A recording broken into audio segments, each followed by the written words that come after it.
Model का कुछ questions करने से पहले सबसे पहले हम लोग इनका यूजेस देख लेते हैं। कैन का यूज बेसिकली एबिलिटी को शो करने के लिए किया जाता है। एबिलिटी मतलब क्षमता या फिर योग्यता। जैसे आई कैन स्विम, मैं तैर सकता हूँ। इसी तरह कैन का यूज परमिशन के लिए, संभावना या फिर रिक्वेस्ट के लिए भी किया जाता है। कुड का यूज बेसिकली ये जो कुड है वो कैन का ही पास्ट फॉर्म है जो पास्ट एबिलिटी को शो करता है। एग्जाम्पल देखते हैं, ही कुड रन इजीली, वह आसानी से दौड़ सकता था। इसी तरह कुड का यूज पॉसिबिलिटी और पोलाइट रिक्वेस्ट के लिए भी करते हैं। मे का यूज बेसिकली अनुमति मतलब परमिशन के लिए, संभावना और आशीर्वाद या फिर शुभकामना देने के लिए किया जाता है। एग्जाम्पल देखते हैं, मैं टेक योर बुक, क्या मैं आपकी बुक ले सकता हूं। मैं पास द एग्जाम और ही में पास द एग्जाम मतलब वह परीक्षा में पास हो सकता है। मे योर डे बी ब्लेस्ड, तुम्हारा दिन शुभ हो। तो इस तरह के सेंटेंस के लिए मे का यूज करते हैं। माइट जो है वो मे का ही पास्ट फॉर्म है और ये लेस पॉसिबिलिटी को शो करता है। जैसे he might be at home, वह घर पर हो सकता है। तो ये चांसेस बहुत कम है कि वो हो, ठीक है, क्योंकि ये लेस पॉसिबिलिटी को शो करता है। बहुत ही कम संभावना के लिए माइट का बेसिकली हम लोग यूज करते हैं। अब पास्ट पॉसिबिलिटी के लिए भी माइट का ही यूज करते हैं। जैसे it might have been true, या सच हो सकता था, ठीक है, इस तरह का।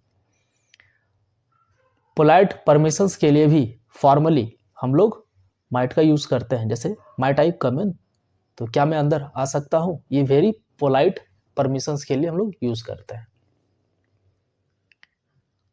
मस्ट का यूज बेसिकली नेसेसिटी या फिर बहुत ही ज्यादा आवश्यकता हो या फिर जरूरी हो उसके लिए हम लोग करते हैं। You must come on time, आपको समय पर आना होगा। ऑब्लिगेशंस के लिए भी मस्ट का ही यूज होता है। जैसे कि we must follow the rules, हमें नियमों का पालन करना चाहिए। और स्ट्रॉन्ग बिलीफ के लिए भी मस्ट का यूज किया जाता है। He must be very hard working, वह बहुत मेहनती होगा। इसी तरह अगर सूड का बात करें तो सूड सलाह के लिए मतलब एडवाइस, ड्यूटी या फिर एक्सपेक्टेशंस के लिए यूज किया जाता है। यू शुड एक्सरसाइज डेली, आपको प्रतिदिन व्यायाम करना चाहिए। ये क्या एक सलाह है, ठीक है। इसी तरह से अगर कर्तव्य का बात करें तो हमें अपने माता पिता का सम्मान करना चाहिए। We should respect our parents, ठीक है। इसी तरह आउट टू का बात करें तो ये मोरल ऑब्लिगेशंस या फिर नैतिक कर्तव्य को कहीं ना कहीं डिनोट करता है या उसके लिए यूज किया जाता है। जैसे हमें गरीबों की मदद करनी चाहिए, we ought to help the poor. इसी तरह से अगर दूसरी सेंटेंस देखें, आपको सच्चाई बोलनी चाहिए, you ought to speak the truth.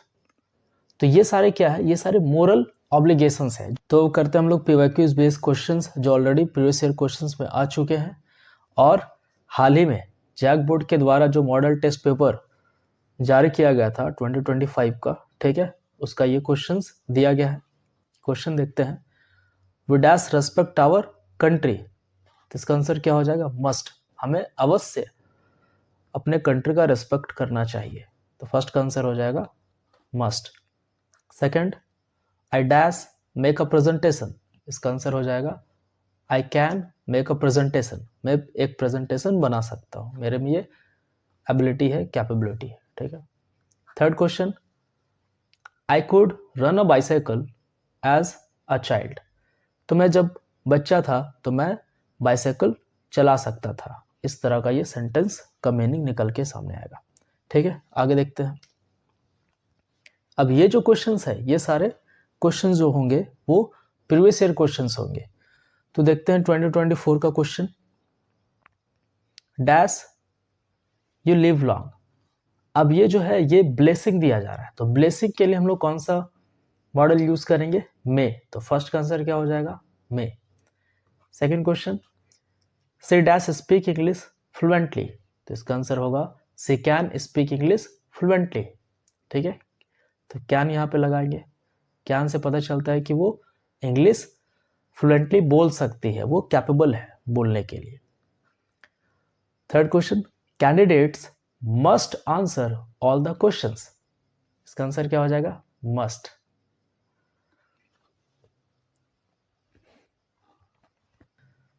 Next question देखते हैं, सी डैश राइट 5 लैंग्वेजेस। इसका आंसर होगा सी कैन राइट 5 लैंग्वेजेस। किसमें वो क्षमता है कि वो 5 लैंग्वेजेस लिख सकती है, इसलिए आंसर क्या हो जाएगा इसका? कैन। सेकेंड क्वेश्चन देखते हैं, कैंडिडेट्स, अभी तो ऑलरेडी हम लोगों ने कर लिया पीछे, ठीक है, इसका आंसर क्या होगा? मस्ट। अब देखिए आप लोग, अगर आप देख रहे हैं कि कुछ क्वेश्चंस रिपीटेड है, इसका मतलब ये ऑलरेडी पहले भी आ चुके हैं, ठीक है, ये सारे questions. He ask if he may come in, ठीक है, तो इसका आंसर क्या हो जाएगा? May. Next, labour hard so that you might pass, तो इसका आंसर क्या हो जाएगा? Might.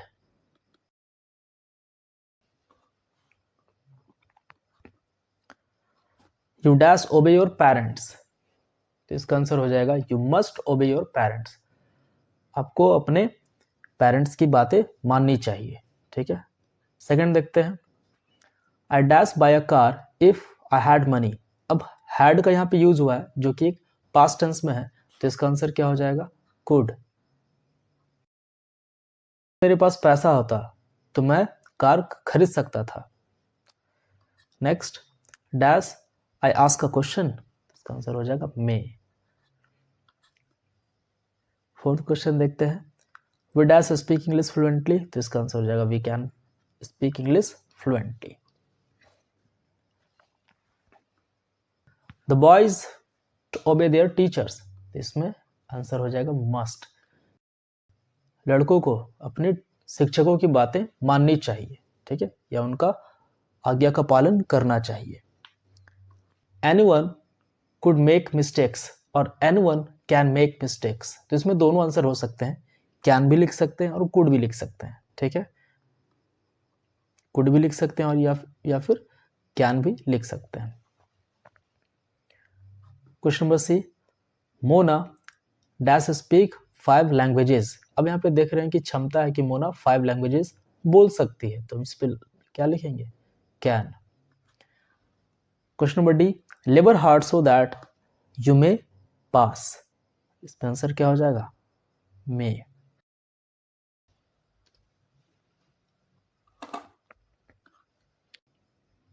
Dash you write a letter, तो क्या होगा?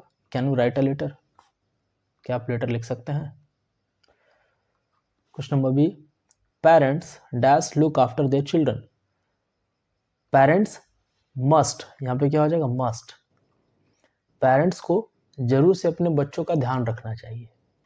Question number C, dash I help you, तो इसका आंसर हो जाएगा may I help you. Question number D, I ask him if I could see him, तो इसका आंसर क्या हो जाएगा? कुड। मैंने उससे पूछा कि क्या मैं उसे देख सकता हूं, इस तरह का ये सेंस बनेगा, ठीक है। God have mercy on you, इसमें आंसर क्या हो जाएगा? मे। मतलब क्या हुआ एक क्वेश्चन का? ईश्वर आपकी दया करे या ईश्वर आप पर दया करे, ठीक है। Question number B,